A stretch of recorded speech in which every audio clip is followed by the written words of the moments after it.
If someone had told Lali Nyambe that jealousy could make girls dig a grave for a girl who had never wronged them, she would have laughed. But now, looking back, she understood something painful. Envy wears the softest wrapper and speaks in the gentlest tone before it strikes. Lali was the only child of her parents, humble millet farmers who lived at the far end of Kambara village, where the brown earth met a long line of mango trees. People called her Lali the Dawn Beauty, the girl whose face outshines morning light. She never asked for it. She never wanted attention, but from the moment she could carry a calabash to the stream, people started noticing her before she noticed herself. Her mother, Mama Kande, laughed like wind chimes and sang well cooking. Her father, Baba Nyambe, believed that almost any problem could be solved with silence and patience.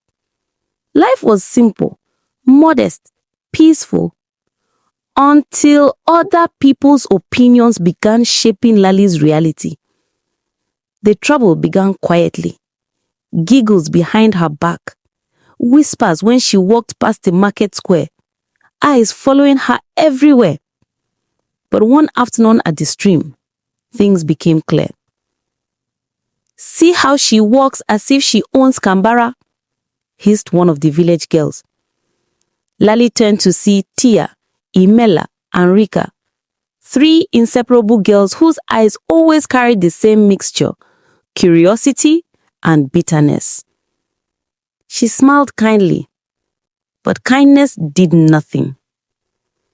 From that day, she became their daily topic. Beauty, no be achievement. She thinks the prince will marry her. She walks like her feet no touch ground. Lali went home pretending not to care, but behind her door, she cried into her wrapper.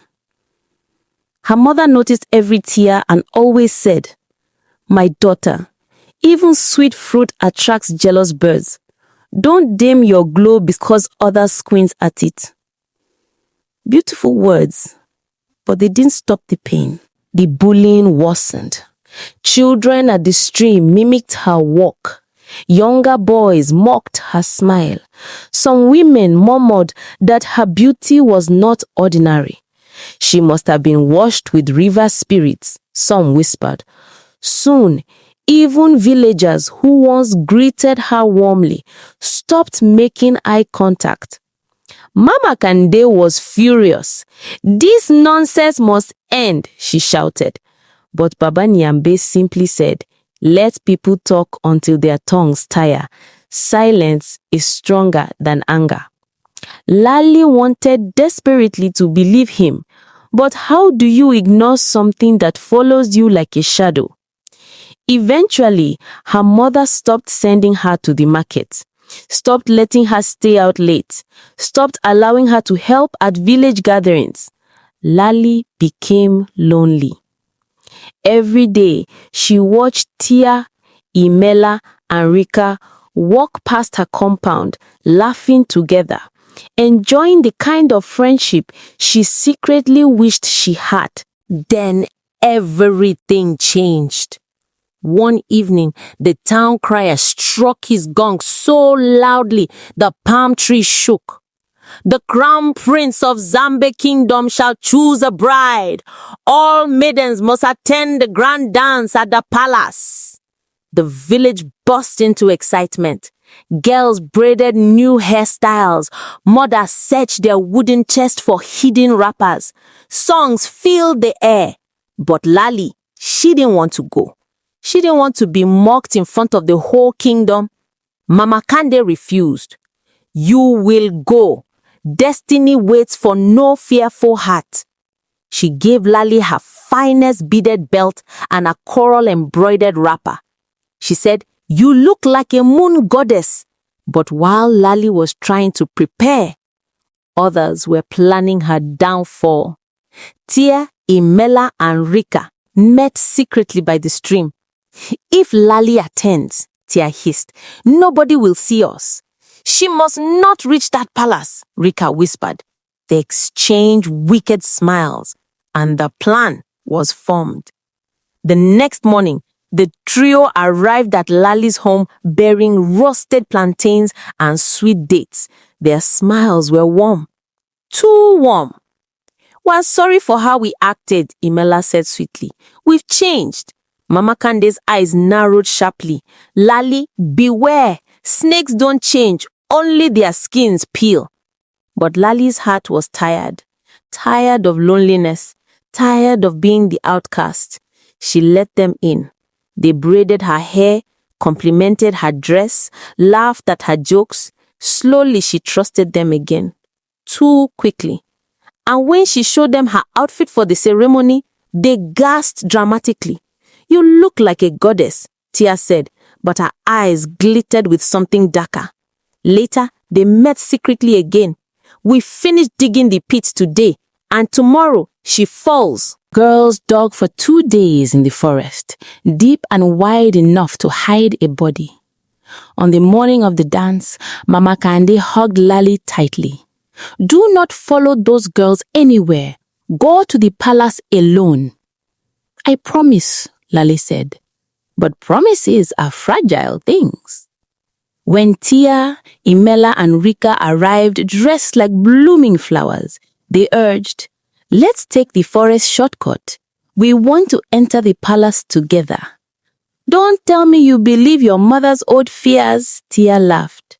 Lali hesitated, then followed them. They walked deep into the forest, deeper, until the birds stopped singing. "This way, Lali," Imela said. Lali stepped forward, and the ground vanished beneath her. She fell into darkness. Crack! Her leg hit something hard. Her breath left her body. Pain roared through her bones. Above her, the girl stood at the edge of the pit, smiling cruelly. "Look at you," Tia mocked. "Let the prince come and pick you from there." Their laughter echoed between the trees. "Help thee," Lali screamed. "Please, why are you doing this to me?" But they turned and walked away, leaving her there, broken, trapped, hopeless. Night fell. Cold, dark, silent. No one was coming. Or so she thought. At the palace, Mama Kande waited for her daughter to arrive. Minutes turned to hours. The other girls danced proudly, pretending innocence. The prince watched them all, but none stirred his spirit. He told his father, "Father, my bride is not here." Meanwhile, Lali's parents tore through the palace crowd. "We cannot find our daughter." Guards searched the entire village, but Lali was nowhere. Mama Kande wept, clutching her husband. Something terrible had happened. She could feel it. At dawn, Bemba the royal hunter walked through the forest. He heard a faint sound. "Help me! Please, somebody!" He followed the broken whispers until he saw the pit. He pulled Lali out gently, gave her water, wrapped her in his cloth, and carried her toward the palace. When the king, queen, and her parents saw her, their shock was immeasurable. Lali told her story. The king trembled with rage. He summoned the entire village. Tia, Imela, and Rika were called forward. At first they lied, but when the king's face hardened, Rika broke down. "We were jealous. Everyone said she was perfect. We only wanted to scare her, not..." "Enough," the king said coldly. The king banished the girls. "No one shall speak to them, buy from them, sell to them, or house them." Their wails filled the palace courtyard. The prince stepped forward. "The girl I seek is the one the forest could not swallow." He lifted Lali gently to her feet. "You are the one my spirit chose." The crowd erupted in tears. Mama Kande collapsed into tears of gratitude. Baba Nyambe bowed his head, proud and humbled. And Lali, scarred but unbroken, realized something. They tried to bury her, but they forgot she was a seed. If you enjoyed this story, don't forget to like, subscribe, and share. Your support helps me bring more powerful African stories to life.